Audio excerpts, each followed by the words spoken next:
Hi, Jeanne Robertson. Dennis Greene here from Kansas City. It was great to see you at the NSA conference a couple weeks ago.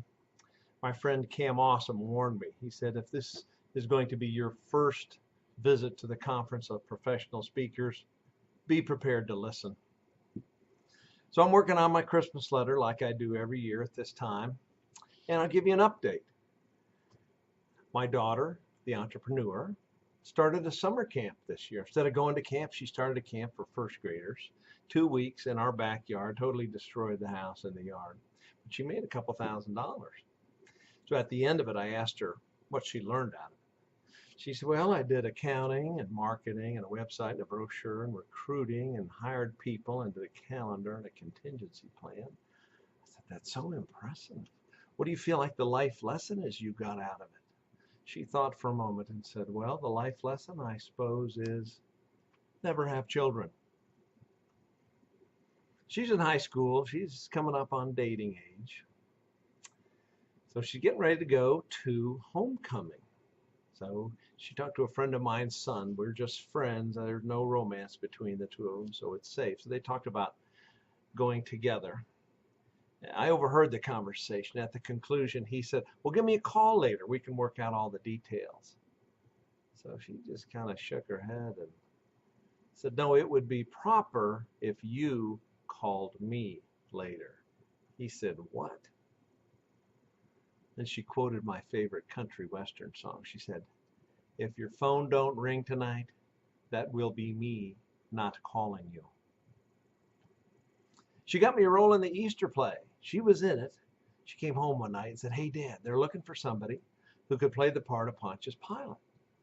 The director said, we need kind of an old guy who could be kind of a crusty bureaucrat who could easily condemn an innocent man to death. So I shot my arm up. I said, I've got your man. Well, I did get the job. And when it was over, she and her friends all said, you were great. It didn't even seem like you were acting. It's not really a compliment. Well, that also led to another acting role. I was in the opera Carmen. That was really fun. I played the part of a matador. And I told my wife before she came, I said, there's a part of this that's a little awkward, so don't get upset. There's a part where a young woman runs out from the crowd and smothers the matadors with kisses, so don't get upset.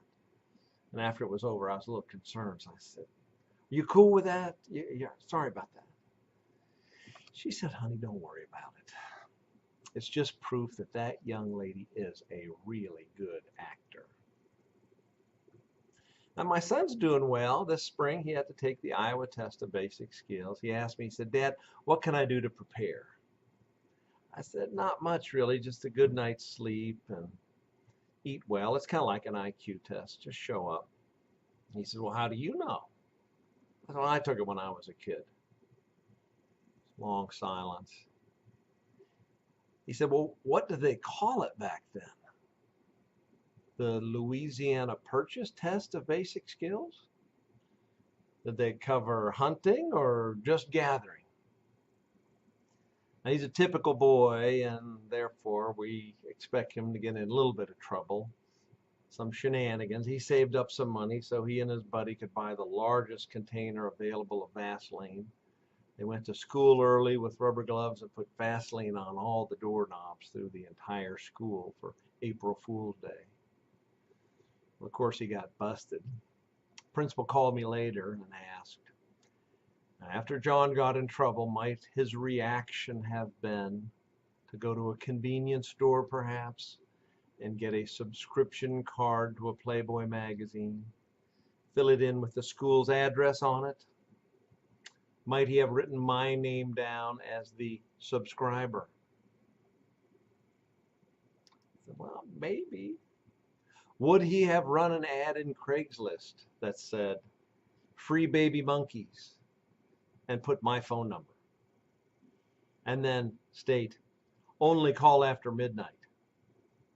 And hang up if my dad answers. Maybe. Now, not everything's a bed of roses with John. We went on the vacation of a lifetime to Hawaii. Get bad dreams out of it. took the road to Hana, past Ka'anapali, through Lanai, up to the Mount Kahialala. The next day, John said, I had a nightmare last night that we lived in Hawaii, and in school, I had to be in a spelling contest. Now, my work is going well. Got a new client in Kansas. It's a Presbyterian church in Dodge City. I love their motto. It says, for the past 100 years, we've been getting the hell out of Dodge. I took the family to my sister's and we went to one of those great big aquariums. 20-foot glass walls. You can see the fish through them. And at the end of our tour, a marine biologist was giving us a lecture and explained that that story about Jonah and the whale never could have happened. It's all myth. My daughter was very upset. She shot up her hand and said, well, we studied that in Sunday school. I don't think it should be dismissed like that. I think there's a lot of truth in that. But matter of fact, when I die and go to heaven, I'm going to ask Jonah about that. The marine biologist said, well, what if Jonah's a liar and didn't make it to heaven? Well, my daughter was stumped. She said, well, if Jonah didn't go to heaven, I guess when you die, you could ask him. Now, the best news is my brief brush with cancer has concluded. The way I found it is my daughter was doing a cartwheel in the living room. I came walking in through the dining room and she kicked me 120 miles an hour in the gut. It hurt so bad I went to the doctor. He did a scan and said she didn't break anything, but we found a tumor. You have cancer. So it was a year.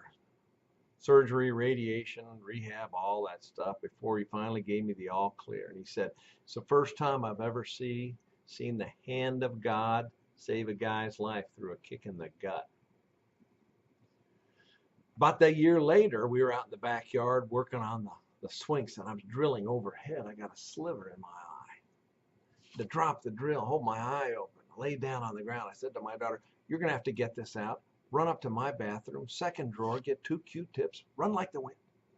So she runs up, she runs back. I lay down on the ground. She kneels down, takes a deep breath, and says, time to man up.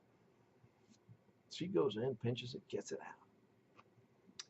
We go into the house. I'm blotting my eye. My wife comes down. We tell her the whole story.